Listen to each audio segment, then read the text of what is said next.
is that, love your children, encourage your children to become the best that they can. And the sky's the limit. The sky's the limit.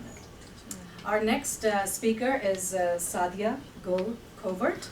Saadia Covert is a licensed attorney in the state of Illinois and is one of the founding partners of the Covert Marrero Covert LLP. Currently, she practices corporate law and business transactions, commercial and residential real estate, business consulting, and civil litigation.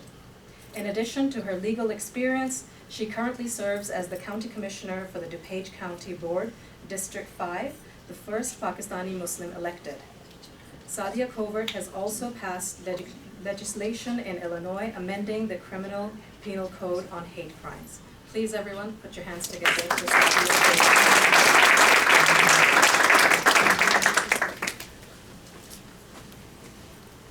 Assalamu alaikum warahmatullahi wabarakatuh. I want to thank Asma and Arshia and the Consulate General, Mr. Zahir Kareem, and everybody for inviting me here today. Could everybody hear me okay? Yes. Okay. So I just want to thank everybody for being here, and I want you all to know that I know a lot of women in this room, and I just want to say thank you to my Pakistani community and the Pakistani women in the community for supporting me and helping me, people like my mother, people like my family, and people in the community. It's when women work together that brings about change. And I, alhamdulillah, have had a lot of support from my own Pakistani women, and I'm very grateful for that. So we moved here probably when I was about I was young, and my family came over from Karachi, Pakistan. So I was born in Karachi, moved over here when I was really young, and with my parents, and I always used to ask my grandfather, I was just curious, I was like, Nana, why did you bring us all here? We had such a comfortable life, right? In Pakistan, you had everything, and now we have to do our own dishes. But it's rough. But he said, we came to this country to also represent Pakistan. You're still representing your people, your community, your country, and we're showing the world who we are. And I want you to, I want my grandchildren to start fresh and new and, discover your talents and what you're made of. So, long story short, I grew up and I met my wonderful husband who's here today. Thank you for supporting me, Brian Covert. Thank you so much.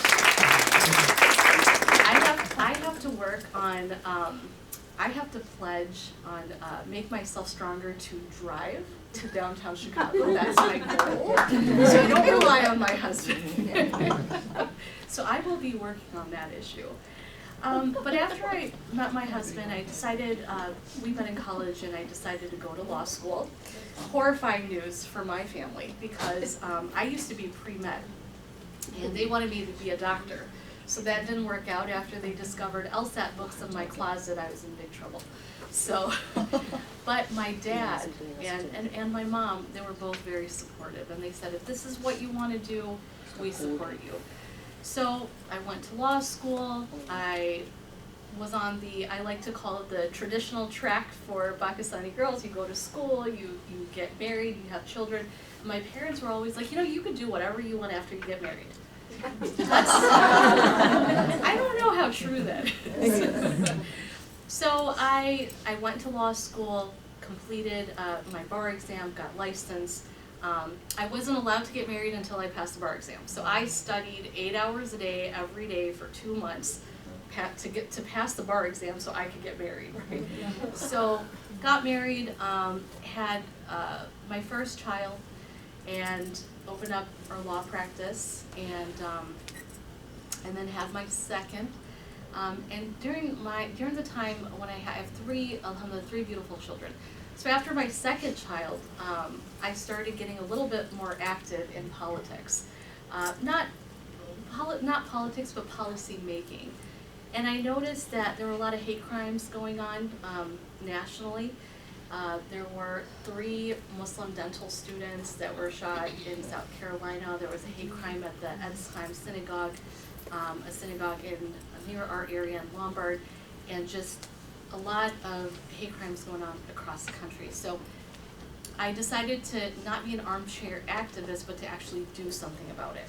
So I wrote an amendment of the Illinois hate crime law, and wasn't very sure where that would go, but I talked to my state representative. He wasn't really interested. I kept talking to people.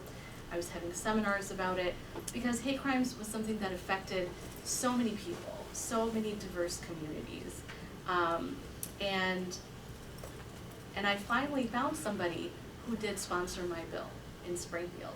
So that one woman who, sponsored my bill, it became 118 members, and then the governor supported it, and my bill, my co-amendment to the hate crime law, passed unanimously. So we're thankful.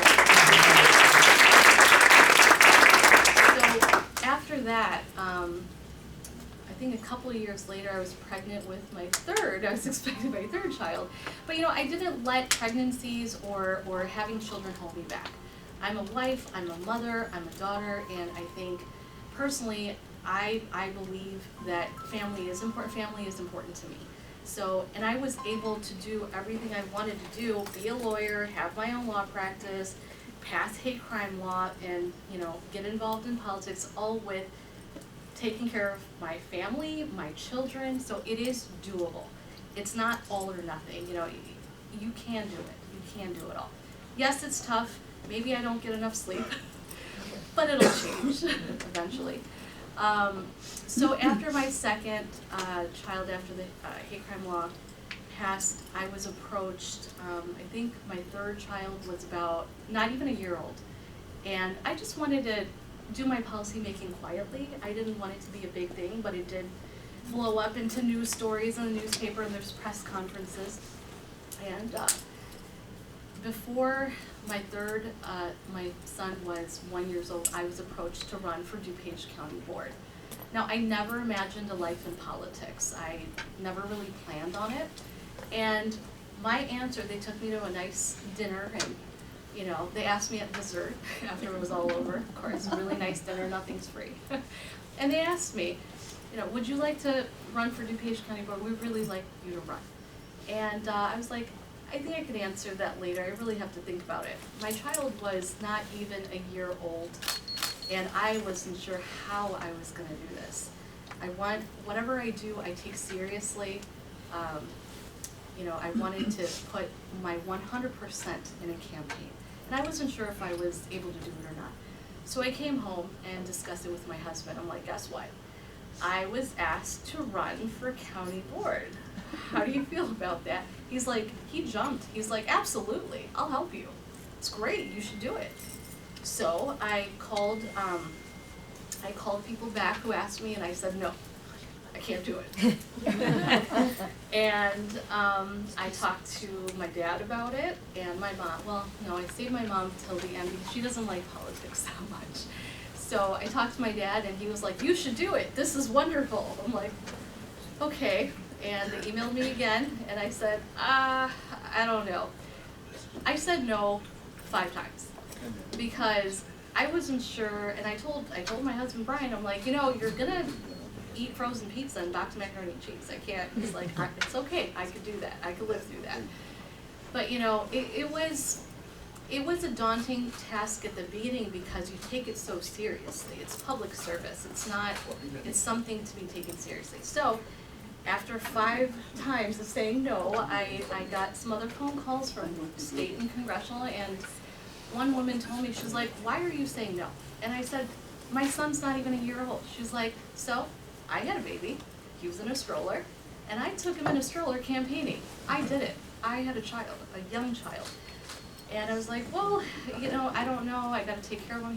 She said, why is it that when we ask women to run for something, they always say, well, not until my kids grow older. Well, we never hear this from the husband or the man. Why? I said, that's a very valid point. So I prayed about it, and because that's what I do. I have to pray about something to be completely for sure. And the next day I got my sign, alhamdulillah, and I decided to run. And I felt like it was my calling, it was my duty, and I never did this before, so how was I gonna get the volunteers? How was I gonna get 500 petition signatures? How was I gonna raise the money? I never did this before.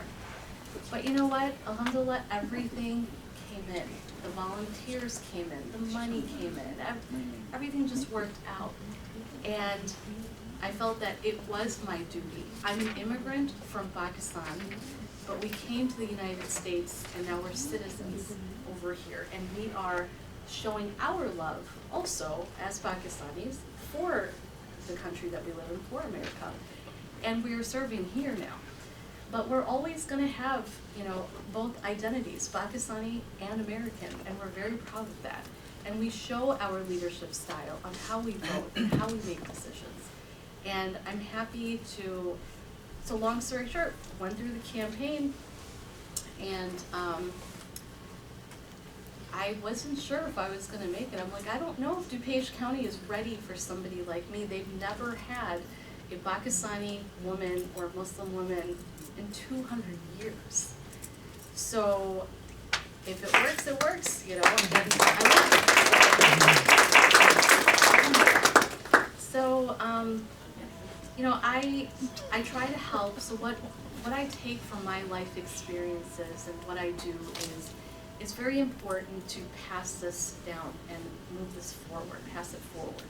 When I see young Pakistani girls, or when or even Pakistani boys who come to me, high school students who are like, hey, we need help with this. You want to be their mentor. You want to be there for them and guide them and guide the future generation on how to navigate through their life and through the system. I'm proud to say that as a DuPage County board member, I have passed diversity and inclusion on the county board. And what I'm working on right now, which benefits the Pakistani community as well, is I'm trying to expand business opportunities for diverse communities, so we have more opportunity at the county level for these contracts and for these business opportunities. So if we are in a position of privilege and of influence, we should definitely be helping our own people and our own communities as well, and work together with everybody so we could succeed and show people who we are and how we lead. So I'm very proud to be Pakistani and American, and I want to thank all of you for being here today and supporting us. Thank you so much.